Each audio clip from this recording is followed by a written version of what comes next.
Hey, thanks for joining me. Gonna get out another book that I have already looked at once. Did this one about 2 years ago, and as is the case, when a certain amount of time has passed, I like to dig out some of the books that I looked at very early on in my channel and give them another spotlight because, I've got a lot more viewers now than I did when I first started, and some of these things are worthy of a second look. Some things I look at on the channel, like one time is all it's ever going to get. But some of this stuff we look at, and we're going to get a look at it again. This was on my mind because I just did a video very recently, when this video goes up, probably 2 days prior, of these Daredevil books that I got. Like, I got this new, really nice copy of this specific issue, where I had one that I've shown before that was just chewed up and in really bad shape, but I was able to get this issue and a couple others of this Daredevil Frank Miller run. And I was notating that in it, it says that it was released in April of '82. And it got me thinking. I started thinking about old comics from back in the day, and I remembered that this one I had and I'd already done, and I was looking at the copyright in here, and it says copyright 1982. Another friend of mine mentioned to me on one of my the comment section on the Daredevil video that he's pretty certain maybe in the same month as Daredevil here, or maybe a month before or after, was also the issue of X-Men where Phoenix died. So it just gets me thinking of, like, what a time in comics to have things like this all coming out at the same time. Like, there was just like magic happening, and I'm sure kids at the time were enjoying them, but did we all kind of understand the quality of work being made at the time? I didn't know anything. I was 5 years old. I didn't know shit. This book is kind of special to me because, it's been so long since I've seen this thing. I don't remember the exact specifics of how old I was or what exactly I knew in terms of these characters before I read this book. I was saying how with like this Daredevil issue and this original one I got that's terrible, a friend of mine had found a pile of comics, and he didn't want them. He found them in his house somewhere and just brought them over to me. And this was part of them. I think this might have been part of it too. I'm not for certain, but I'm also reasonably certain that this may have been the first, it's possible, the first X-Men comic I ever read. I'm not completely for sure, because I think of my earliest X-Men books, it's the classic X-Men, not the original books when they were printed in their original run, but when they were reprinting them like 10 years later in the mid-'80s. And I've already reviewed pretty much all the classic X-Men books that I'd read, but I got to read the Proteus saga and the Dark Phoenix saga, but those came a little bit after this. But that's what I tend to think of as my first memory of the X-Men, is those classic X-Men books. And obviously I wasn't picking this up. I didn't get this off the shelf or anything. So somebody had had it for several years, and it made its way to me. And so I don't remember what year it was and exactly what comics I was reading at the time when I got my hands on this, but this was very much one of my first X-Men comics ever. Again, like I said, maybe the first. And I didn't know anything about the Teen Titans at all. The only thing I knew was everyone knows Robin. I know that. But these other characters, there's a robot and a goofy looking green guy and a guy that runs fast and a chick in a cape and some giant bad guy that looks like he's carved out of stone, some hot girl with the flaming bird. And again, yeah, Storm, Cyclops, I knew some of them a little. I've said before on my channel that I think my first memory of any kind of X-Men was them guest starring. I believe it was on, I think it was Spider-Man and His Amazing Friends, an episode where the Juggernaut's attacking and Cyclops is using his optic blast to I think blow a hole across the ground to stop. I think it was the Juggernaut. I think. It's so vague. I just have a few images in my head. I remember Storm flying in the air and doing some lightning something, and there was a bald guy. Just a tiny kid is what I was looking at these things, and everyone knew Spider-Man. Spider-Man was everywhere. but who are these other characters? But it was my seeing those characters on the cartoon that then once my older brother and I saw them in comics, we're like, dude, this might be a thing. So I had read this book and I had no idea what the hell was going on. But it was crafted really well, and I remember really liking it, even though I had not a clue what was going on, especially on the DC side of things. Nothing. So Chris Claremont, scripter, I mean, that has to just mean writer, right? I mean, it just says scripter, but he had to have wrote this. So Walter Simonson, penciler, Terry Austin on finishes, inks, Orzechowski on letters. God damn, that guy has been lettering comics forever. Glynis Ween, colorist, and Shooter editor-in-chief, Louise Jones editor, Len Wein consulting editor. So, yeah, again, I just kind of knew the X-Men. I had no idea who Walter Simonson was. I mean, I didn't know who any artist was at this time. No one. They were just comics, and they were just all awesome. In a way, they all kind of, some of these books, like young me, eventually reading the classic X-Men drawn by John Byrne, I might have thought that this was just the same artist. Now, I'm not saying that their art looks the same, but to a young kid who's 8 or 9, like, I don't know. You know, I've said before, like when I was reading comics to start, I never paid attention to who drew it. Who cared? I just wanted to enjoy it. But then I started noticing how some books looked really cool, and I just loved them. And then suddenly I'm reading the next issue of the book, and I am not liking it. I'm like, the drawings are not as good. And then eventually I started paying attention to the artist. But I eventually, as I got older, I just started hearing Walter Simonson's name. He's another one of these artists that I understand is one of those like revered masters that I've seen so little of. And that's on me, but I couldn't collect every comic. I couldn't get everything. I know he has this highly revered Thor run, but I wasn't going to pick up a Thor comic when, one, I was young and poor and had to kind of budget on what I was going to, in theory, really like. And I had no idea. But I came to understand who Walter Simonson was. And then I keep going back to this book, and I'm like, I get it. Like, as an older guy now, I see the skill everywhere. Holy shit, is he good? Like, I want to say this has got to be considered some of his best work, but how can I do that when I've seen so little of it?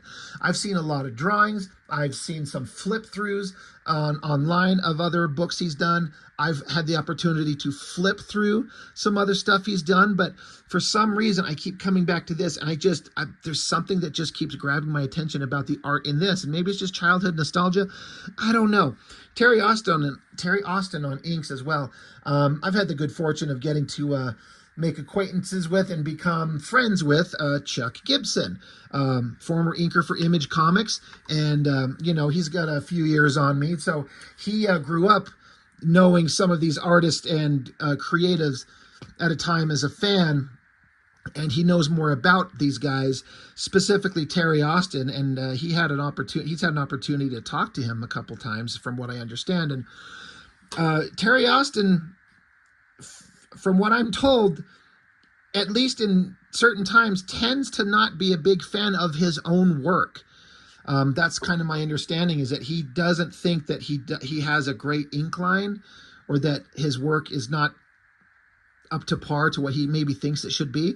But holy shit, did the fans who follow him, and like Terry Austin's inks over John Byrne, you could say it's kind of, what's the word?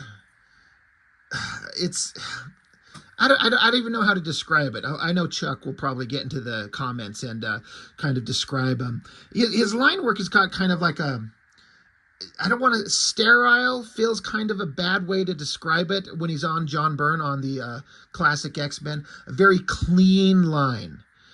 It's not a dirty, chunky line. It's a very clean, slick line. But I'm like, but that works perfectly. I can't say that I look at his work in this and say that it's necessarily a super clean ink line. It's appropriately like I keep looking at this face as I'm talking here, like this angle on the face. First, props to Walter Simonson for that heck of a shot. But I mean, these are some nice slick lines.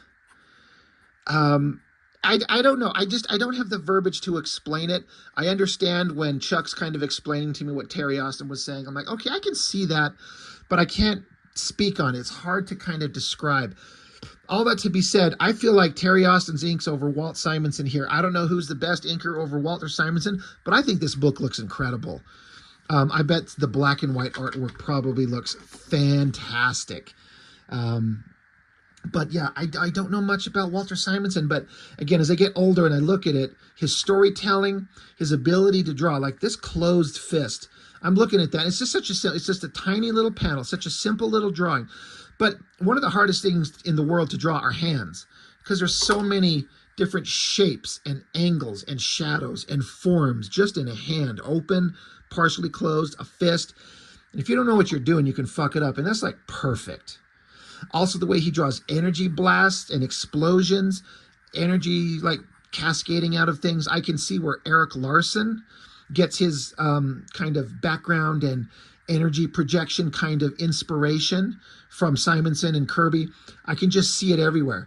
So again, the more I look at this book over the years, I liked it as a kid, but then as I get older and understand art and storytelling and draw my own comics, and I look at this and I go, yeah, I understand Walter Simonson is revered as a master, but I get it just based off this one book. And again, going back thinking how this might be my first X-Men comic ever, I didn't understand. I understood, okay, they're training, but I'm like, why is this guy balled up like this? I didn't understand that Colossus had thrown him. I just thought he was like jumping in the air. I'm like, what the fuck is this weird guy with the pointy mask doing? I don't get it. But I do like the designs. This is like, in my opinion, the best era of X-Men. And you're talking to a guy who grew up in the 90s with the Jim Lee shit, which I personally love the most. But the best version of the X-Men are the late 70s, early 80s, Chris Claremont, John Byrne characters. And those costumes, especially Wolverine in the brown and tan. And that's just the best version of the X-Men ever. And it'll never match that. I just don't think it'll ever be the same. And Walt Simonson obviously doesn't draw like John Byrne. They have their own distinctive styles that I understand now that I'm older, but they're completely on model. It looks like the characters. I love this shot of Colossus with the rockets bouncing off his chest. The energy there is awesome. I always like the shot of Cyclops. Again, I didn't understand the guy. Like, he had to remove his glasses to shoot eye beams, and then he's playing pool and he smacks the balls in the middle and he drops one in every pocket. Like, that's an interesting use of the powers. But yeah, I had a microscopic understanding of the Marvel characters and exactly zero understanding of the DC characters. So it was kind of interesting. Like, the DC character just comes into this X-Men world, taps into Professor X's mind and extracts essence, memories, images, specifically that of Jean Grey.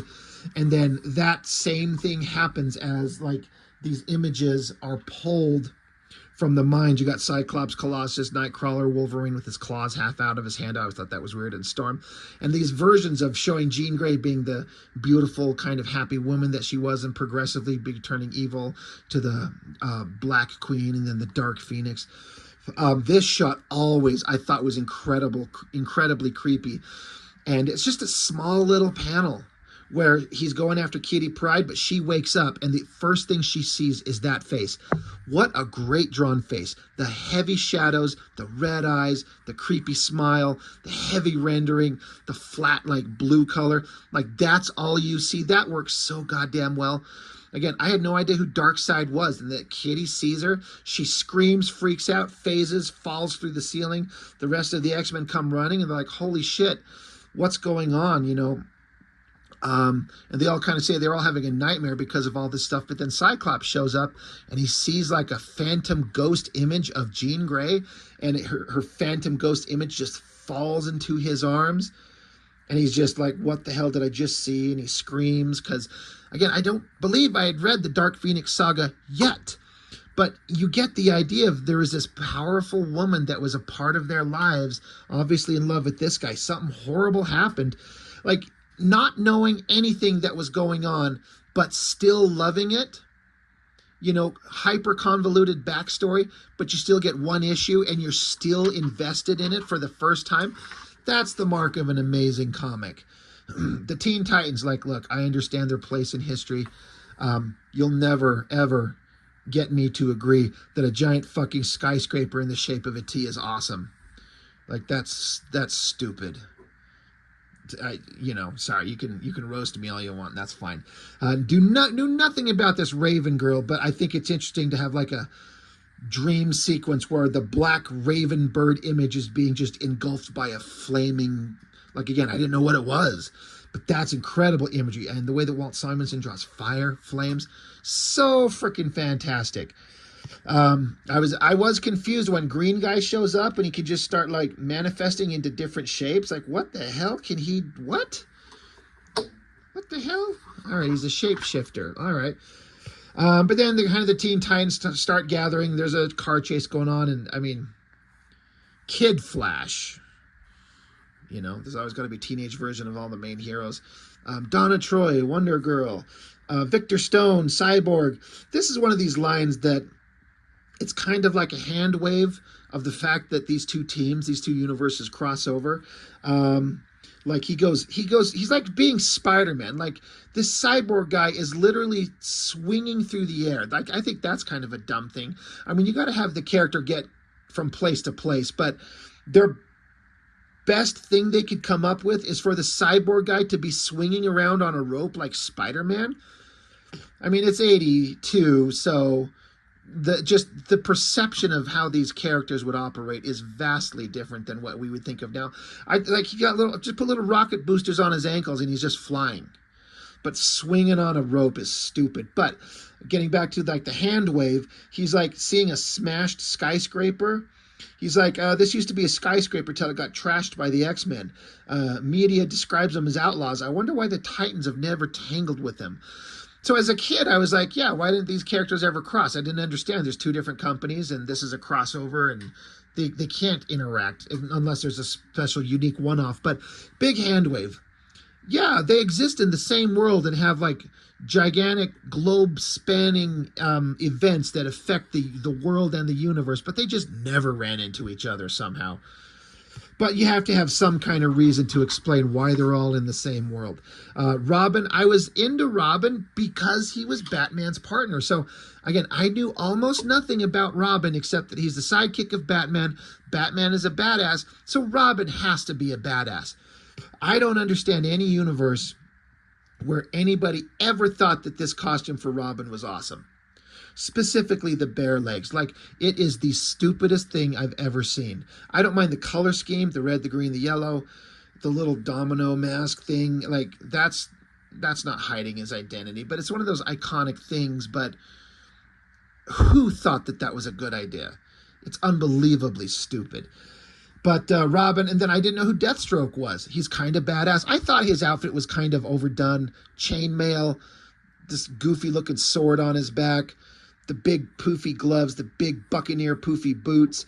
I did always think the half mask was pretty awesome, but the way the character was written was incredibly awesome. Again, first time I've ever read this character, and one of the very, very few times I've ever read the character, because I don't read DC Comics. I'm not interested.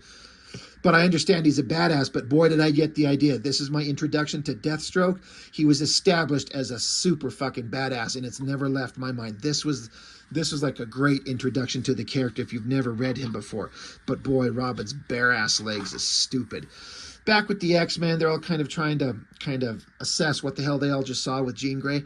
I always thought that this shot of Cyclops was an incredibly odd and interesting choice for Walter Simonson to choose as a shot of Cyclops talking, like this extreme up angle looking down to see his visor from this angle and his nose and his mouth.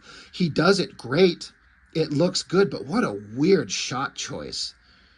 Very weird. I have also always loved, like, this has always stuck out in my head, Storm down here on her knees, just the drawing of her, the body language, like this is the mother of Jean Grey and she's still kind of suffering from the death of their daughter, and Storm is comforting her.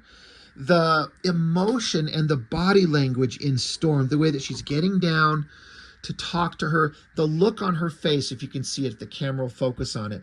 She's absolutely beautiful. And in that tiny little drawing, there's sympathy in Storm's eyes. And what a great drawing. Look at the ink work on Storm's white hair. It looks so damn good.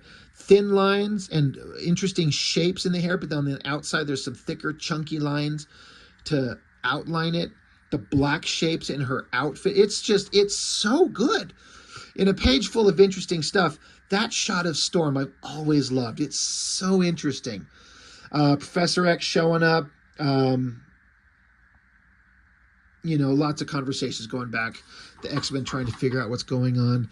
The Titans trying to figure out what's going on. Robin got his ass kicked, so the team's showing up and trying to figure out what's going on with them. Then in this world, what's her name? Green Girl. Starfire. She kind of expresses how she's aware of the Phoenix Force and how the Lilandra and what's the name? The Shi'ar tried to, you know, they kind of give like a basic backstory of the Dark Phoenix saga. Look at these exploding suns and planets, the energy blasting out, the ship exploding, this face shot of Jean Grey. I would love to see the black and white of that shot because her jawline is not even drawn in. It's just, you know, it's just left blank, and the line work defines where the jawline is. That looks so good, and the coloring is working so well. Yeah. Interesting stuff going on. Walter Simonson seems for some of the artwork I've seen of him, he seems to like to use this high angle bird's eye view looking down with an extreme, like basically 1-point perspective that really works. He does this shot a couple of times in this book. And I also think the coloring is really interesting, how there's these it's just flat colors. Now, I don't know if they could do any different really at the time, but the choice to have these cables be this very specific color, and then he's just a flat color. It's just a bunch of flat planes of color, but it works. Like, these cables look very three-dimensional. The inking is a big, thick, heavy black line outlining it, which brings it closer to your eye. And then the farther down you get, the lines get incredibly thin, so that pushes them far away. So for inking, that's how you kind of create the illusion of depth. The closer it is, the thicker the lines are on it. Fantastic stuff. Another kind of explanation of how badass Slade Wilson, who in no way inspired Deadpool in any way at all. Deathstroke, the Terminator. I thought his name was stupid. I thought Slade Wilson was stupid. Deathstroke, I thought was kind of dumb. And then Deathstroke, the Terminator. I'm like, you mean like Arnold Schwarzenegger, the Terminator? This guy in his Buccaneer boots and his little chainmail outfit. Like, I all thought he was kind of stupid outside of the way that the character acts, who is super badass and just kicks everyone's ass. And then I ended up like, I kind of respected the guy. I think he looked stupid, but God, is he cool. So it's weird. I thought this was kind of an interesting thing where the X-Men, the X-Mansion is attacked by the Teen Titans. Like, just that concept, if you're a big fan of comics. The X-Mansion is attacked by a DC Comics crew. What's her name? Starfire comes just blasting through the wall. And I always thought this was some kind of power of the Professor that I don't know what it's supposed to represent. Like, he uses mind powers to throw up a force field to stop her. Has he ever done that before or since? I'm like, he can create a force field. That's fucking awesome. You could say maybe it's just like a visual representation of him using his mental powers to shut her brain down. To which I say, okay, sure, but bullshit. Because that is like a physical beam he fires to create a force field. That's really interesting. And it made me kind of appreciate the Professor, who, again, was brand new to me, knew very, very little about him, but I was understanding that he's the leader. And yes, he's crippled, but his brain power, his mental abilities, he is no pushover. And then the Teen Titans show up. They hit him with the Sonic thing, knock his ass out. And they're going to take him. In fact, even Robin's a little bit kind of, he's not happy about what they've just done, because they're like, he's like, we breaking and entering, criminal trespass, vandalism, assault, and possibly attempted murder. Like, we're doing this to this guy. These are crimes. And, we're not even sure if this is the guy that we're after.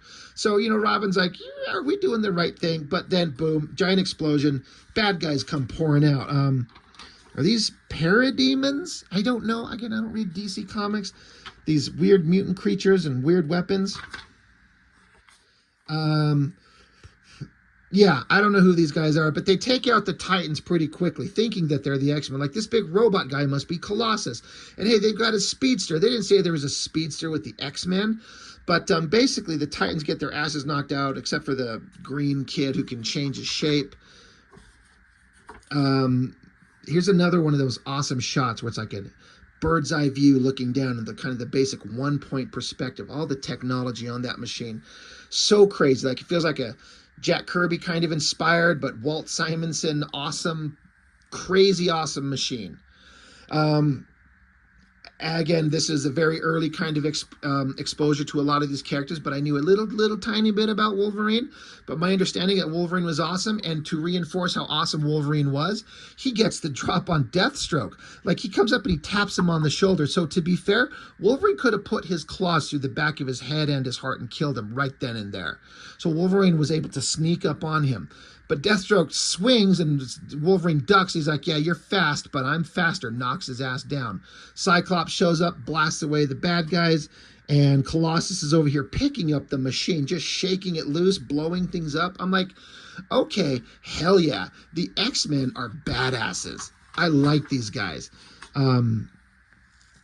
So Storm's using her wind powers. Kitty's just kind of bugging these monsters, distracting him so Nightcrawler can teleport in and knock people out. And Deathstroke's like, oh shit, the X-Men, I didn't count on them showing up.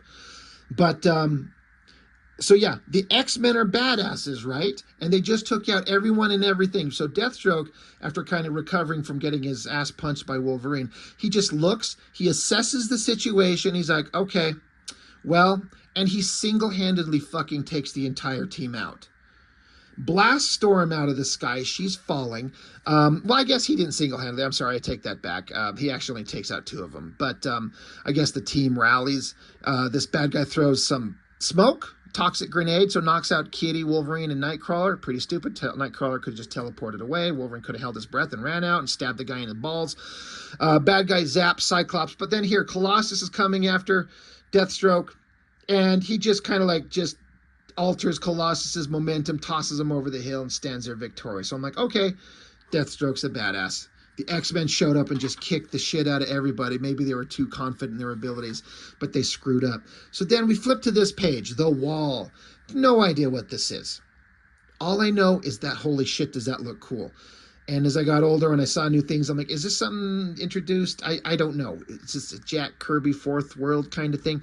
I have no idea what any of those concepts are, except that they exist.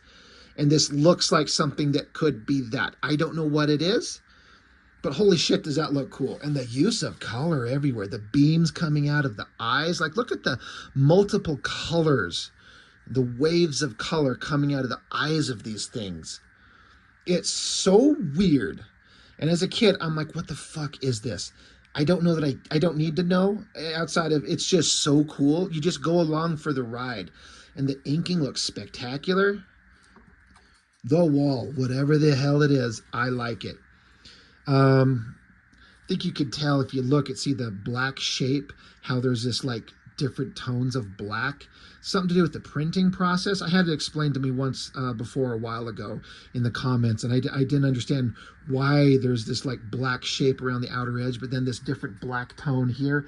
It's kind of weird, but somebody was explaining to me it's like it's something to do with the printing process. It's really unfortunate because it kind of fucks everything up. It makes it stand out in a bad way that kind of ruins it. But yeah, Darkseid's there. They've got the Teen Titans and Professor X, and then Deathstroke shows up, and he's got the X-Men. So now both teams are captured. Another thing I didn't understand, again, first comic I've ever read with Darkseid, I did not understand why his laser beams turned around corners. I still don't know. I have not a clue. I just know that they do that. And I mean, I don't care. It's fine. It's just, as a kid, I'm like, what the hell is that? Does he stupid? Does beams miss? I don't understand. But it's an interesting visual thing, and I know there's an explanation for it that I just don't understand. So now Darkseid has got like, I think the Titans lined up down here, and then the X-Men spread out on these big kind of circular panels. Again, here's that overhead bird's eye view looking down. Gives a sense of scale and size and height. Crazy. And so then they crank on this machine, and it's like it extracts The Metatron's device reaches into the core of their beings and drains them once more of their memories of their fallen comrades. So I love all these small shots of the team reacting to this energy. The drawing, the inking, the shadows that Walt Simonson implies, each expression slightly different, each one tilted in a different angle appropriate to where they're at on the machines. And then this swirl of flame and this little faded shot of a figure coming through, all these energy swirling effects and the colors, it just looks so good. I don't think you could ever make the Dark Phoenix effect look better than the way John Byrne did it. I've seen Ron Lim do it in an issue of What If, and the way Simonson does it. It's interesting if you're an artist and you're like tasked with draw swirling energy and flames. Like, how do you do that? You have to come up with the visual language, and this stuff is absolutely perfect. It's so fucking cool.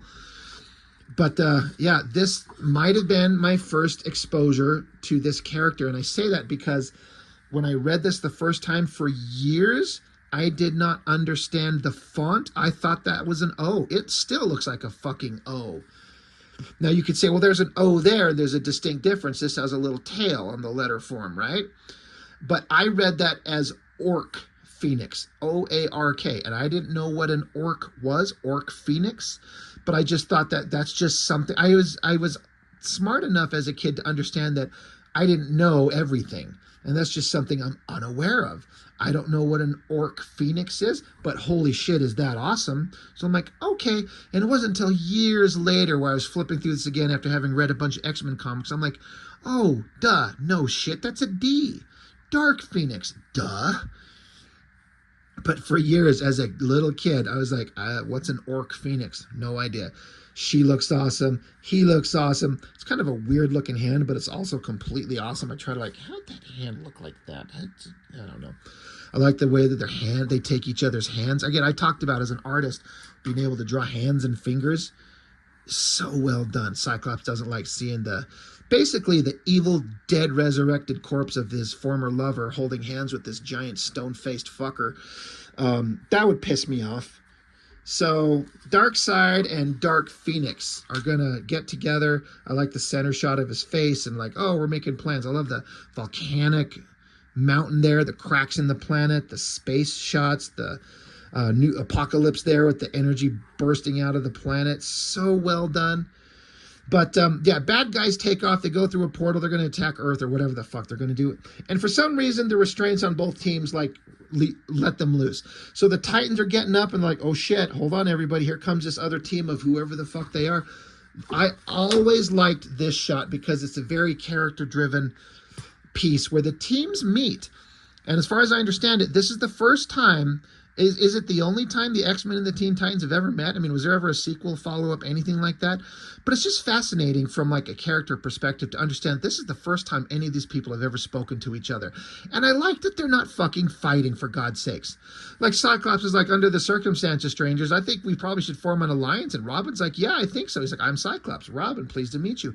They understand they're each good guys and they're on the same team. I love how Storm and Starfire are instantly holding hands. They're both passionate, emotion. I don't want to say emotion driven, but it kind of in a way. That's kind of the characters as I understand them. I'm kind of less familiar with Starfire for sure, but Storm, passionate, love, feelings, and the way that they're just holding hands. The body language is so fucking great. And I always love this shot where Raven, I don't know anything about her, but just based on the dialogue, she's perceptive. She says there is in Storm an inner serenity, a beauty and nobility of the spirit that reminds me of Azar, whatever that is. Yet her companion, Wolverine, possesses a capacity for violence greater even than Coriander, which I think is her. Around him, I must forever be on my guard, lest his inner fury strikes me down. So she's kind of assessing everybody. She just sees the beauty inside Storm, which I think is great. I feel like every modern version of Storm, they've taken all these innocent, youthful, wonderful people and turned them into dark, fucked up versions of themselves. Colossus used to be just such a ray of light. So Nightcrawler was a swashbuckling, smiling guy. Kitty Pryde was just a youthful kid, you know. And then you've got Cyclops, who's like the rigid Boy Scout, but Storm just full of joy, and Wolverine like the old bruiser fighter who's got a heart of gold. And I love the characterization where she's like, Wolverine's got a capacity for violence that's unbelievable. I got to keep my guard up around that fucker. And Wolverine just silently looking at her and just saying, he's like, I scare her. I don't wonder why. It's perfect characterization. You understand what Raven Girl is like, plus her thoughts tell you about other characters, and in this, you know, several big paragraphs. But with Wolverine, with a single kind of like simple little thought, he's like, I scare her. I wonder why. You understand so much about them with so little given. I fucking love it. As a kid, I didn't understand a lot of it, but it tells you who they are, and it defines who these characters have been to me forever. Wolverine's been one of my favorite characters of all time, and this is kind of a version of why. I love the way how Walter Simonson draws his mask. Again, it's all completely black, and he makes the ears really long. I don't know if anyone in this era drew Wolverine's ears as long as they did here on his mask. I don't think John Byrne did, but I think that looks awesome. Like when I think of like long flappy ears, I mean, I think of the way that Jim Lee did it and the way McFarlane did it in those few issues of Spider-Man, you know. I mean, I guess you could be like, well, a lot of people did, this person, that person, but I don't know. People pushing that boundary is interesting. Anyway, they get together and they, you know, use their abilities to kind of figure out what to do. They're on this floating rock with all the technology. I think it was neat how Starfire and Cyclops are on opposing ends of it to be the basic engines, so to speak, to provide thrust, to project this thing through space. Colossus is behind Starfire, giving her a little back rub while she shoots, and Cyclops is just there by himself, just blasting. I mean, what a neat idea to have them, like Cyclops. Has he ever used his optic blast for something so mundane as just being propulsion for a giant rock in space? Pretty fucking cool. So they find this chair. What is it? The Metatron chair. You can teleport yourself anywhere in it. Again, DC shit I know very little about. So they're like, all right, well, the chair can transport us, but we can't all fit on the chair, so Teen Titans guy can turn into a fucking giant dragon. Of course, it looks like Lockheed.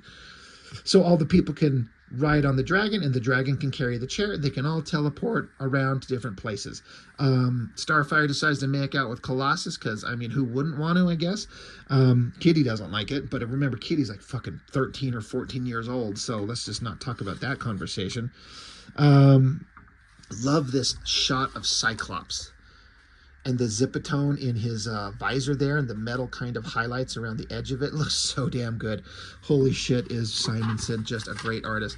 This page had to have taken forever, if for no other reason than I'm going to suggest that potentially this city shot is photo traced. Like, it's too accurate and too precise. If it is, I'm not saying that as a negative, but I bet he just got a photo of it and like lightbox the city, and it's a big image, and then do the giant dragon. I bet that was fun as hell to draw. Really cool. So the teams show up in New York, and of course they're chasing down Darkseid and Deathstroke and Dark Phoenix and whatever's going on. So they're sneaking around.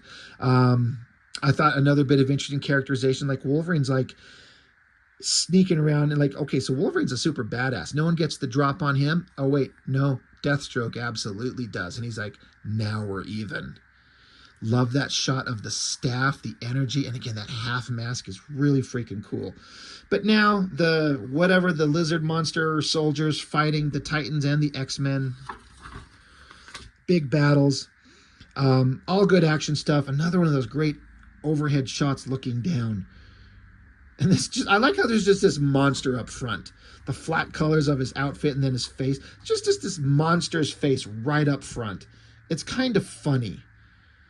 But I love this shot. There's Cyclops and the team coming through this tunnel. God, it actually reminds me of a panel I drew in one of my He-Man fan comics, now that I think about it. Great textures on all the stone walls. Like, Simonson's such a good penciler, and then Terry Austin on inks and all of this looks great. I love this shot. Again, Wolverine's after Deathstroke. He's like, you fucker. I'm going to get you. So he swipes, and, you know, and he's actually pissed off that he missed. But Deathstroke's like, no, yeah, you missed, my dude. I can't get over how much I love all the energy effects on Dark Phoenix and everybody. The pose as she's standing here, the flaming bird blasting into the thing here. They're going to It's a hell pit, whatever the hell they're doing, whatever their goal is to fuck up the world, take over the world. You know, the fight just keeps going on. I like this shot of the Professor and Raven coming up and blasting Dark Phoenix in the back, and then like the flaming representation of the bird angling back. So neat. Yeah, the fight just keeps going on here. That's a great shot of her face there, the expression, that angle, that overhead low angle, 3/4 overhead angle, tough to draw. And then this shot of Dark Phoenix opening up this pit, something like that, these blast lines, the energy, the pose, the body language there. It looks simple, but that's tricky. It looks so damn good. This is another interesting angle that he chose on Cyclops. Like, to this shot, like this is his, like, it's like a worm's eye view looking up at him, but starting at his rib cage. To draw the arm like that and the hand and have the chin right there. It's such an interesting, challenging shot to be able to draw that and have people understand what we're looking at without it kind of looking kind of weird. I also have always really liked that shot in the top, just the way that she's kind of folded up her legs, her giant hair, the energy around her. So neat.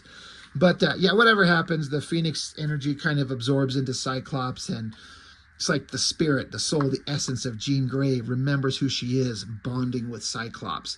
And so the energy of the Phoenix inside Cyclops, he takes off his his visor, his mask, and fires his optic blasts, which are now firing the power of the Dark Phoenix onto Darkseid. And there's this awesome, incredible explosion again, that fire explosion energy. Freaking great stuff. And then the Phoenix Force is taken off into space carrying Darkseid. I think I said this the last time I reviewed this issue, but for the longest time, I always saw this bird face wrong. I saw the beak, and then I saw like one eye here, but at the first glance, I always thought that this was another eye. So it's like a distorted face. Every time I look at it at first, I see that little opening hole that's just like a slot in between the flame design. It looks like one of the eyes of the bird, and it's a distorted headshot, and it looks weird, and it's not, because, you know, the lighting.